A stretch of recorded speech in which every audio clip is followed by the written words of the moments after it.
తిరుపతిలో కపిలేశ్వర స్వామి ఆలయంలో మాజీ మంత్రి పెద్దిరెడ్డి రామచంద్రారెడ్డి అయ్యప్ప స్వామి మాలధారణ స్వీకరించారు. ఈ సందర్భంగా ఆలయంలో ప్రత్యేక పూజలు చేసిన అనంతరం అయ్యప్ప స్వామి మాల ధరించారు. తర్వాత చిత్తూరు జిల్లా సదుం మండలం ఎర్రాతివారిపల్లిలో కోటమలే శ్రీ అయ్యప్ప స్వామి ఆలయం దర్శించుకుని ప్రత్యేక పూజల్లో పాల్గొన్నారు.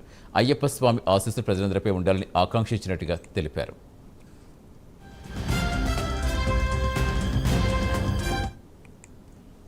తాడిచర్ల బొగ్గు బ్లాక్ 2 సింగరేణికి కేటాయించడం సంతోషంగా ఉందన్నారు బీఆర్ఎస్ నేతలు. తెలంగాణ భవన్లో సమావేశంలో మాజీ మంత్రి కొప్పుల ఈశ్వర్, మాజీ ఎమ్మెల్యే బాలకృష్ణ పాల్గొని మాట్లాడారు. బీఆర్ఎస్ పార్టీ టీబీకేఎస్ పోరాట ఫలితమే ఈ విజయమని సంతోషం వ్యక్తం చేశారు. బీజేపీ, కాంగ్రెస్ ఎప్పుడు సింగరేణి గురించి మాట్లాడలేదని, అలాంటి వాళ్ళు సంబరాలు చేసుకోవడానికి ప్రశ్నించారు. సింగరేణి బలోపేతం చేయడమే కేసీఆర్ ఆలోచన అన్నారు. తెలంగాణ ఉద్యమంలో సింగరేణి పాత్ర కీలకంగా ఉందని తెలిపారు. కాంగ్రెస్ హయాంలో స్కామ్లే కానీ స్కీములు లేవంటూ విమర్శించారు. సింగరేణి స్కామ్పై సీబీఐ విచారణ జరిపించాలని డిమాండ్ చేశారు. కాంగ్రెస్ పార్టీ అదేవిధంగా ఓదిక్కు బీజేపీ ప్రభుత్వంలో ఉన్నటువంటి మంత్రిగా వ్యవహారం చేస్తున్నటువంటి కిషన్ రెడ్డి గారు కావచ్చు, బీజేపీ పార్టీ కావచ్చు, ఇలా చాలా గొప్పలు చెప్పుకునేటువంటి ప్రయత్నం చేస్తూ ఉన్నారు. వాస్తవంగా మేము అడుగుతున్నది ఏంటంటే, అసలు తాడిచెర్ల బొగ్గు బ్లాకు ఇది వేలం వేసిన జాబితాలో ఉన్నదా? వేలం వేసిన జాబితాలో లేకుండానే మరి మీరు ఈరోజు కొత్తగా ఏదో కేటాయింపు చేసినట్టుగా బిల్డప్లు ఇచ్చుకోవడం అనేటువంటిది ఇది సరైనటువంటిది కాదు.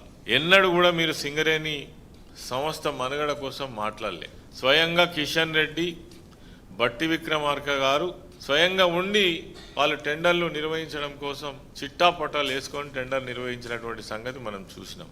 మరి ఇలా వాళ్ళే మా ఘన విజయంగా ప్రకటించుకునేటువంటి ప్రయత్నం చేస్తున్నారు. ఇక్కడ కాంగ్రెస్ పార్టీ అధికారంలోకి వచ్చినాక ఈ 3 సంవత్సరాల పాలనలో సింగరేణి సంస్థను పూర్తిగా నిర్వీర్యం చేసేటటువంటి ప్రయత్నం పెద్ద ఎత్తున చేస్తూ ఉన్నాయి. అది కేంద్ర ప్రభుత్వమైనా రాష్ట్ర ప్రభుత్వమైనా.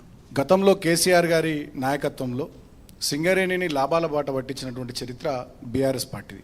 ఆనాడు తెలంగాణ ఉద్యమంలో ఢిల్లీ పాలకులను వణికించినటువంటి గొప్ప ఉద్యమాన్ని చేసి మా తెలంగాణ మాకు కావాలి, మా జీవితాలు మాకు ముఖ్యం కాదని చెప్పి సింగరేణి కార్మికులు తెలంగాణలోని ఇతర వర్గాలకు